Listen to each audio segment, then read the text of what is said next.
What's up guys, NepentheZ here and welcome back to another episode of The Road to Glory. The first thing you're going to see is me getting rid of loads of consumables, which is of course why my coin balance has increased, and we're going to continue getting rid of consumables throughout the coming weeks.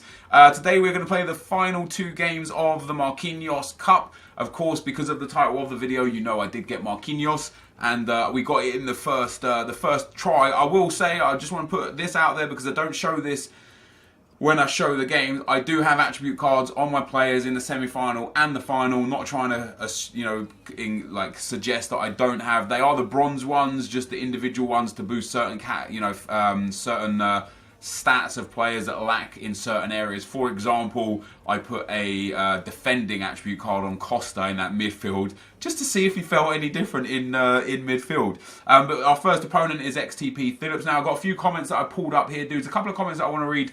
First of all, just as a thank you to you guys. First one is from Ali with 100 thumbs up. Says, "Hey Nep, I'm very sorry to hear about the problems you're going through and have gone through in the past. I'm just posting this to make sure that you know that you always have your true fans to back you up when you're feeling down. Love you, no homo, Team Sweat." And I appreciate that massively, dude. And also a very nice comment from Melvin with 1,100 thumbs up. This has got to be one of the most liked comments ever on the channel. It says, "Guys, due to all the hate on Net's videos recently, let the true fans come together and outshine the bad. Everyone go and like the video. And if you have a spare second, let's crowd these haters out and get back to the great community we're meant to be.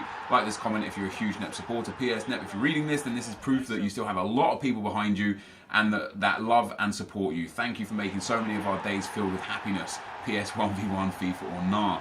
This is the most thumbed up comment in any of your Road to Glory. I think you owe me a match." And you are right, it is the most thumbed up comment. However, I will say, if I gave you a match for the most thumbed up comment, you know what will then happen with the comment section, right? It'll be people just trying to kind of create comments for likes to get a game. Unfortunately, I can't necessarily do that. It will just create a bad precedent. But the general message I really appreciate. You know, obviously I've just been having a tough time, like, personally, outside of YouTube and outside of FIFA recently, and I've let that overspill into my videos and my gameplay and stuff, and I lost perspective of like the bigger picture, you know, the big picture where I have got a humongous fan base of people that enjoy my content. For what reason, I don't know, you know, for what reason people keep coming back day after day, week after week, month after month, and over the course of FIFA's year after year to watch my videos. I'm very grateful, guys. I'm very grateful. You know, I have sometimes, like usually happens once or twice a year, I have a period of time where I just let everything pile on. I lose perspective of what we're here for, and I let it affect my video making and my content creation.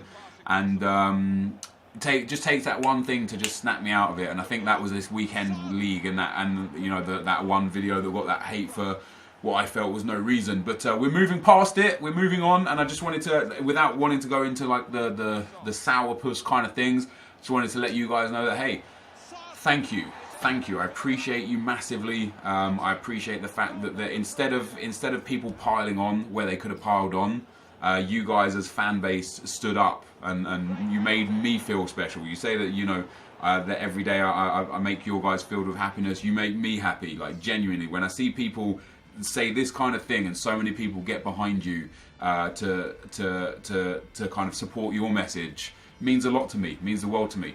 A couple of other comments as well though, dudes. Mustafa Yonu Soglu, great name, honestly.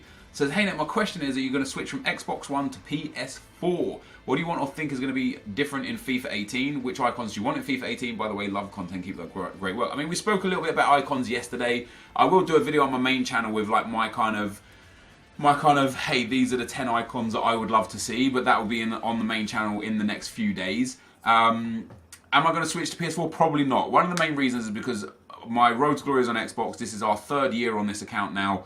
And the welcome back packs are going to be quite important for a Road to Glory, right? So I probably will not be switching console. On top of that, I lent my PS4 to my brother about 2 years ago, and he's never sent it back. Like, just because I've never needed it back. You know, I've always been on Xbox recently, it's not been a problem. So I lent that to him a few years ago, and he hasn't played on it in at least a year, he tells me, which means all of the accounts, all of the logins and all of that sort of stuff, I don't know if they still exist anymore. I haven't ever used those emails to log in to read emails because they're only associated to the accounts. I haven't logged into the PSN for a long time, and I don't know how long it takes before PlayStation like remove your name or your PSN or whatever. So with that, if I did move back to PlayStation, it would literally be starting fresh. And I don't know if that's something I necessarily want to do or care to do now that I'm on Xbox. So I'm probably going to stay on Xbox just because it makes more sense for me to do so. Arsenal fan says, hi Nep, as icons are coming onto PlayStation, do you think the player prices on FIFA 18 will be the same as Xbox player prices? Would love to hear your thoughts on this and keep up the great work. I wouldn't say they'd be the same, dude, just because they are two independent markets with wildly different user bases. There's a lot more people that play on PlayStation than there are on Xbox, and that will always impact the market one way or another differently to how it impacts the market on Xbox. I will say that certain key players on PlayStation are currently quite expensive, that, like for example, a Sergio Ramos or a Jerome Boateng and a Arturo Vidal, the players that basically, where someone on Xbox has a Vieira or a Hullet or a Ferdinand, obviously someone on PlayStation can't have that player. So the next best thing is always the player that's super expensive. So I think in that sense, the player prices would be a lot more even. But I think in general, if you actually look at player prices, they're only marginally more expensive on PlayStation. I don't know if it'll cause too much difference in the player prices. I don't know if they'll be very, very similar, or if the fact that there are so many more players on PlayStation than there are on Xbox, that it will still be a market that is just wildly different because the supply and the demand, it will be different. So there is that. And the final comment is from Jacob Beasley. He says, Nep, what if next year in draft they implemented a system to where they would change the position of the player to get the most chem? Like if you wanted to play striker Ronaldo at CDM, then the game would automatically change them down. Also, if you wanted to play left mid Royce at left forward, then they would change his position up to get 10 chem. I don't know how hard it would be to implement, but it would help gain chemistry on draft. Keep up the good work, Nep. I don't know if EA are interested in draft too much, dude. In that the information about FIFA 18 in the pre-order, there's nothing to do with draft tokens in that, and that started fueling the fire that perhaps draft won't even be in the game next year. Maybe they'll remove it. And for EA, it might be something that doesn't even make EA money. It costs 300 FIFA points to enter, but who really sits there buying drafts for 300 FIFA points? I know I don't. I use coins when I've used it, or draft tokens that I've earned through packs. It might not be a moneymaker, so it might be something that EA completely scrapped. You saw from FIFA 16 to FIFA 17 that they made no effort in the draft this year. They changed the reward structure minimally, but in general they just made no effort. And I think that shows the fact that they're not overly interested in draft mode. I'd be interested to see what they do with FIFA next year anyway. Divisions is a game mode now that is pretty dead because of FUT Champions. So, my ideal would be that they remove draft, they remove divisions, and they put in custom tournaments and custom leagues that offer, or just like ran leagues, So once FUT Champions is over, Monday at 7 AM, a new league pops up. And in this league, you've got until Friday at 7 when FUT Champions starts again, or whenever FUT Champions is, or however it works next year. But maybe from a Monday to a Friday, there's a league, and you get to play as many games as you can in the league, and at the end you get a different reward, as you move up the division. I don't know. There's so much they could do. There is so much they could do. But in terms of draft, that is one thing that would be good. I think players should be able to move one position up or down. So if you get like a left forward, or if you get a left wing but you've got left forward in the team, I think you should be able to move them to a left forward. If you've got a cam, you should be able to move them to a centre mid, and that way they'll get better chemistry in CDM. But generally speaking, I'll be interested to see what EA decide that they should do for the draft and such. Now, guys, we are at the end of this SBC. We obviously this is week 4, I think, SBC now, which is good. We're good. We're working towards that free 125k pack with at least one guaranteed team of the season in it, or at least, with one guaranteed team of the season in it. I didn't get anything in this Silver Premium Players pack, unfortunately. What we're going to do now, guys, is we're going to go live, going to have a talk about the account, talk about the Marquinhos, the team, and what we can do for this weekend league with terms of squad building. So I will be right back. Alright, guys, so we won Marquinhos, and he becomes another in a long line of untradeable players that we have. And I like the look of this Marquinhos card so much, to the point where I'm really, really trying to fit him into a workable, usable team. Just look at the play. Like, remember, dudes, this is a road to glory. 94 Suarez, 94 Hummels, 92 Ibra, Lewandowski and Silva, 91 Hazard, Kane, Torres, Higuain, Alderweireld and Stindl, 90 Lukaku, Thiago, Son, and there is the man himself, Marquinhos.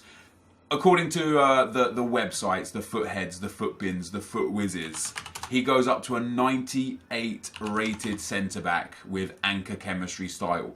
There are, of course, some issues with him. Yeah, 98 rated centre-back. Crazy. 97, sorry, 97. The fact he's only 6 tall and medium is a problem for some people, but this 5-3-2, it was great. It was great. I actually thoroughly enjoyed the team that I was using as well. I felt like it had a little bit of everything. By the way, we're getting rid of these consumables, dudes. As you can see, these are selling for 12 to 1400, mostly 1200, but I'm just seeing if I can get some lazy buyers. Fitness cards are going for 15, 1400. It's just I knew the profit would come, guys. I knew the profit would come, and this account now is really starting to feel like it should have done. You know. It's starting to feel like it should have done. I feel like the squad, like I don't necessarily want to change too much of this team because Hummels, Plattenhardt and Stindl are a good set here. Stindl specifically for me is really starting to come on more. Remember, he had 43 games, I believe it was, and 1 goal. So since then, and he only had a few assists. He's now gone 15 games and got 6 goals and a few assists. So he's starting to really shine through. I'm figuring him out a bit more. There's no real need to upgrade Stindl. The only thing I would be interested to do would be to maybe make him more defensive-minded by giving him a better chemistry style to boost those defensive stats. Currently, I've got on him Engine, which according to Foothead makes him a 95 centre mid and a 97 cam. Obviously, if I put a shadow on him, sorry, a 95 centre mid, yeah, and so he stays with a shadow as a 95 centre mid, except for the fact he then becomes a club 90 player except for physical. But his physicals are very good, and he gets then with a shadow 97 stand tackle, 94 marking, 94 heading, 98 interceptions. Like with a shadow, he 91 pace. I think that might be the card for him, or at very worst anchor, which keeps him still at a 94 rated centre mid, and then boosts his physical as well. So he's got 96 aggression, 94 strength, and 97 jumping, with also 90 defending, just only the 86 pace instead of the 91. So I would actually like to take your guys' advice on whether or not we should go for shadow or shadow or anchor on Stindl. And I don't know about improving the pace of Hummels either. One thing that I loved with this, this 5 at the back team was the fact that for me, one of my biggest problems is A, using second man press, and B, manually running my defender out of place. Why, guys, why did it take us so long to sit there and say to ourselves and discuss this? Why did it take someone like Harry or Tass using this formation for me to be like, hey, guess what? If I've got 5 at the back and I pull 1 defender out, I've still got 4 at the back. That's okay. When I've got 4 at the back and I pull a defender out, now I've only got 3 at the back, and that's a problem. But when you've got 5 at the back, if you panic defend and you bring 1 out, you've still got plenty of cover there. So I liked this formation enough. Right, we've got 12 more sales here. I like this formation enough, guys. Let's see what's sold. So injuries for 1200. Very nice. And injuries for 1400. I told you, man, lazy buyers, dudes. Fitness for 15 and more healing for 12. So I'll relist those again, and we'll see if we can't make our way up over the 2 million mark. But what we've got right here, dudes, is a lot of incredible players. We've got this SETI card. Let's ignore all the Player of the Month BPL cards for a change, and let's just put the big team of the seasons that I've got in the club on the bench, and I'll show you some of the guys that I really want to use, and maybe you guys can recommend me starting 11s that you might have enjoyed, not taking into consideration anything other than the team of the season cards that I have. He's team of the season, he's team of the season, he is not team of the season. Pulisic there, and then Ruddy just isn't good enough. It's a nice winnable, but is not good enough. Elia, not good enough. Orban, Griffo, not good enough. And then we go down into the lowlies. Hani, Dione, not really good enough. So in terms of the guys that are good enough, we've got the guys obviously that I've got on the on the squad right here in Hummels, Keane and Alderweireld, and this defence was very good. Coleman, I've enjoyed using Coleman again. I think as a right wing back, he's actually better than Bellerin because he's more well rounded. He's got better. In fact, if we look at the two together, and somebody raised this point as well in a previous video, and I think is very true. So Coleman has better shooting, better passing, better dribbling, better defending, and way better physical. And somebody said, I said, Coleman's pace is a little bit of a problem. But Coleman, with a shadow, goes up to 95 pace, I believe. Let me have a look, because I've got shadow on him. 95 pace, 98 acceleration, 93 sprint speed. And somebody said, well, I thought you believed in chem styles, in which case that 95 pace of Coleman is basically the same as a 97 pace of Bellerin, because I don't have a chem style that boosts Bellerin's pace. And that's a very fair assessment. And so in that sense, yeah, there is no question about it. Coleman is hands down the better defender, the better right wing back. He's got 99 stamina, high work rates, which is ideal. 3-star, which is obviously fantastic. What does Bellerin have? 3-star as well. He's only 1 inch shorter than Bellerin, I believe. It said, sometimes Foothead is wrong on that. Yeah, so they're both 5'10". They're both 5'10". High is much better. He's got really good shot power, really good long shots. His short passing, his crossing, his vision, his long passing, everything is actually ridiculously good. And so yeah, I find him to be the better situation to put in the right back. What I'm happy to change is here. Happy to get rid of him. And obviously eventually Ibra will go and it will be Romelu Lukaku. But I would like to keep Son, even if it means playing him in that position there. But one thing that I was looking at, well, first of all, I've got Marquinhos here, who I really want to get Marquinhos into a team. It's going to be really difficult to get him into a team on full chemistry without, first of all, I would have to get rid of either this left side or the Premier League completely, pretty much, and build into a League One team. But also, one player that I really, really like, that has come down in price again massively. We bought him for cheap, we sold him for expensive, and he's just come way, way down again, is the striker Jorgenson. I think this card is special. I truly do. I really, really, really rate this card. 54k, 53k, 51k there. I'm just gonna buy it at 51k. A 90 rated striker for Jorgenson, and for me to fit him into a team, I have to obviously change things up again a little bit. But Jorgenson with a Hunter becomes a 96 striker. That's crazy. You know what I mean? That's actually crazy. A Hunter chemistry style. He gets 98 pace, 99 shooting, 91 physical with 99 stamina, 94 strength, brilliant heading. He's 6'4" tall with 98 pace. His dribbling is fantastic. His balance and agility are a little on the low side, so you might consider giving him something to boost his dribbling. But I like this card. I actually loved this card when we used it. So I might be in a position where for the first time in a long time, we might go back and look at using 2 teams for this weekend league. Just throw in 2 teams, build one team, or maybe the team that we just had, build a second team with Marquinhos in it, a few League One players, a few of the minor league teams, and see what using 2 teams might do.